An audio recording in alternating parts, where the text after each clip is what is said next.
Welcome to the only daily podcast focusing on compliance news of the day. Each morning, start your day with a cup of coffee and Tom Fox, the voice of compliance, to hear about 4 of the top compliance, corruption, or leadership stories you will need to start your day.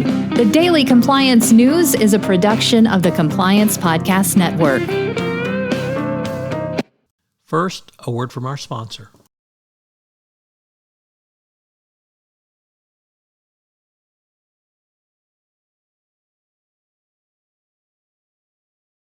The Daily Compliance News for February 3, 2023, the We're Number 1 edition.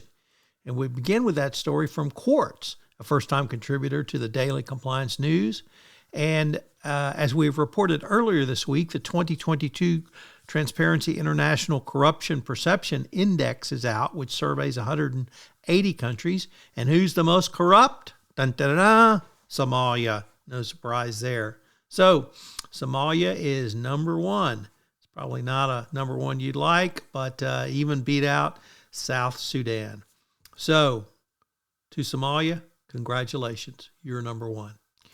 Next up from Reuters, Sam Bankman-Fried, yes, SBF himself, has been barred from contacting current or former employees of FTX or Alameda Research and from using the encrypted messaging tools, including Signal.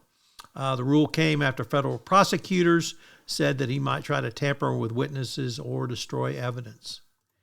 Next up from the BBC, do you think you've had a bad week? Well, Indian billionaire Gautam Adani lost $100 billion. Yep, 100 big ones. And why did he lose 100 billions? Because he got called out for accounting fraud by the research firm Hindenburg.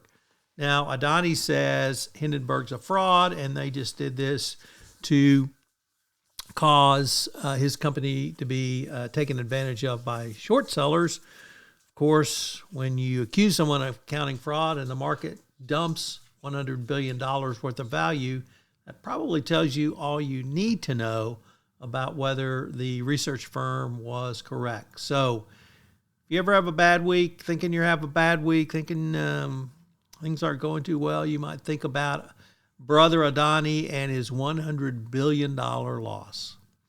And finally, from Bloomberg, it appears the SEC is continuing to look at those it regulates whose employees are using ephemeral messaging, as major hedge funds have been asked by the SEC to review employees' personal mobile phones as a part of a probe into unofficial messaging such as WhatsApp or others to conduct business.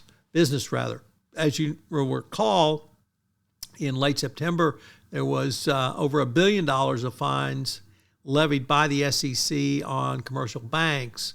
And this is a step that is not surprising that the SEC is taking. So if you're regulated by the SEC or perhaps the DFS or any other similar body, you may want to check your employees to see if they're using ephemeral messaging outside of your typical work contact systems.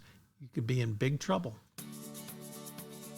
The Daily Compliance News is a production of the Compliance Podcast Network and a proud member of C-Suite Radio. Thanks so much for listening. I hope you'll join me again tomorrow.